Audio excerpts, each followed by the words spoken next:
yielded her treasure house to the Father of all, of the jealousy and rage excited by this incarnation, and of the heavenly protection afforded to the infant. Next should be commemorated the journeying westward upon an ass. Now comes the great scene of the drama. The gentle, exquisite youth with his following, chiefly composed of women, seems to threaten the established order of things, and that established order takes steps to put an end to the upstart. We find Dionysus confronting the angry king, not with defiance, but with meekness, yet with a subtle confidence and underlying laughter. His forehead is wreathed with fine tendrils. He is an effeminate figure with those broad leaves clustered upon his brow. But those leaves hide horns. King Pentheus, representative of respectability, is destroyed by his pride. He goes out into the mountains to attack the women who have followed Bacchus, the youth whom he has mocked, scourged, and put in chains, yet who has only smiled. And by those women, in their divine madness, he is torn to pieces. It has already seemed impertinent to say so much when Walter Pater has told the story with such sympathy and insight. We will not further transgress by dwelling upon the identity of this legend with the course of nature, its madness, its prodigality, its intoxication, its joy, and above all its sublime persistence through the cycles of life and death. The pagan reader must labor to understand this in Pater's Greek studies, and the Christian reader will recognize it, incident for incident, in the story of Christ.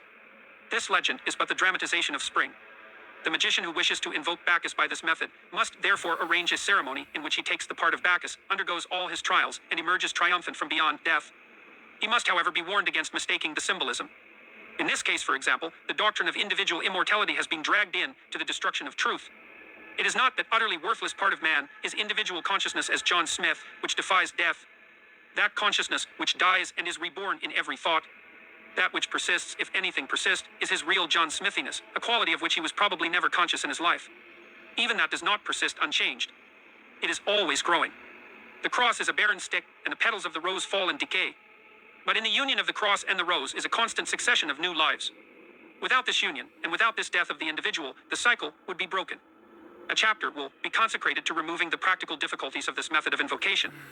It will doubtless have been noted by the acumen of the reader that in the great essentials, these three methods are one. In each case, the magician identifies himself with the deity invoked. To invoke is to call in, just as to evoke is to call forth. This is the essential difference between the two branches of magic. In invocation, the macrocosm floods the consciousness.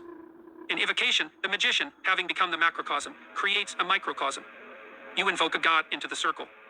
You evoke a spirit into the triangle. In the first method, identity with the god is attained by love and by surrender, by giving up or suppressing all irrelevant and illusionary parts of yourself. It is the weeding of a garden. In the second method, identity is attained by paying special attention to the desired part of yourself. Positive, as the first method, is negative. It is the potting out and watering of a particular flower in the garden and the exposure of it to the sun. In the third, identity is attained by sympathy. It is very difficult for the ordinary man to lose himself completely in the subject of a play or of a novel. But for those who can do so, this method is unquestionably the best. Observe, each element in this cycle is of equal value. It is wrong to say triumphantly mors janua vidi, unless you add, with equal triumph, vita janua mortis. To one who understands this chain of the eons from the point of view alike of the sorrowing Isis and of the triumphant Osiris, not forgetting their link in the destroyer Apophis, there remains no secret veiled in nature. He cries that name of God which throughout history has been echoed by one religion to another, the infinite swelling M-I-A-O. Chapter 2, the formulae of the elemental weapons. Before discussing magical formulae in detail, one may observe that most rituals are composite and contain many formulae which must be harmonized into one. The first formula is that of the wand. In the sphere of the principle which the magician wishes to invoke, he rises from point to point in a perpendicular line, and then descends. Or else, beginning at the top, he comes directly down, invoking first the god of that sphere by devout supplication that he may deign to send the appropriate archangel. He then beseeches the archangel to send the angel or angels of that sphere to his aid. He conjures this angel or angels to send the intelligence in question, and this intelligence he will conjure with authority to compel the obedience of the spirit and his manifestation. To this spirit, he issues commands. It will be seen that this is a formula rather of evocation than of invocation, and for the latter the procedure, though apparently the same, should be conceived of in a different manner, which brings it under another formula, that of tetragrammaton. The essence of the force invoked is one, but the god represents the germ or beginning of the force, the archangel its development. And so on until with the spirit, we have the completion and perfection of that force. The formula of the cup is not so well suited for evocations, and the magical hierarchy is not involved in the same way. For the cup being passive, rather than active, it is not fitting for the magician to use it in respect of anything but the highest. In practical working it consequently means little but prayer, and that prayer the prayer of silence. The formula of the dagger is again unsuitable for either purpose, since the nature of the dagger is to criticize, to destroy, to disperse. And all true magical ceremonies tend to concentration. The dagger will therefore appear principally in the banishings, preliminary to the ceremony proper. The formula of the pantacle is again of no particular use. for the pantacle is inert. In fine, the formula of the wand is the only one with which we need more particularly concern ourselves. Now, in order to invoke any being, it is said by Hermes Trismegistus that the Magi employ 3 methods. The first, for the vulgar, is that of supplication.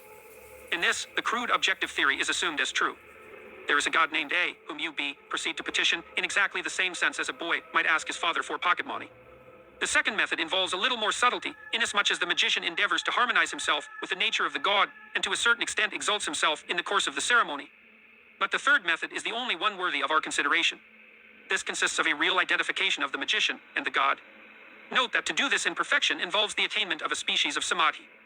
And this fact alone suffices to link irrefragably magic with mysticism. Let us describe the magical method of identification.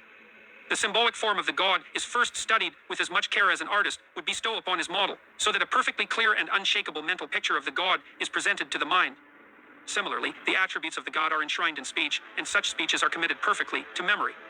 The invocation will then begin with a prayer to the god, commemorating his physical attributes, always with profound understanding of their real meaning.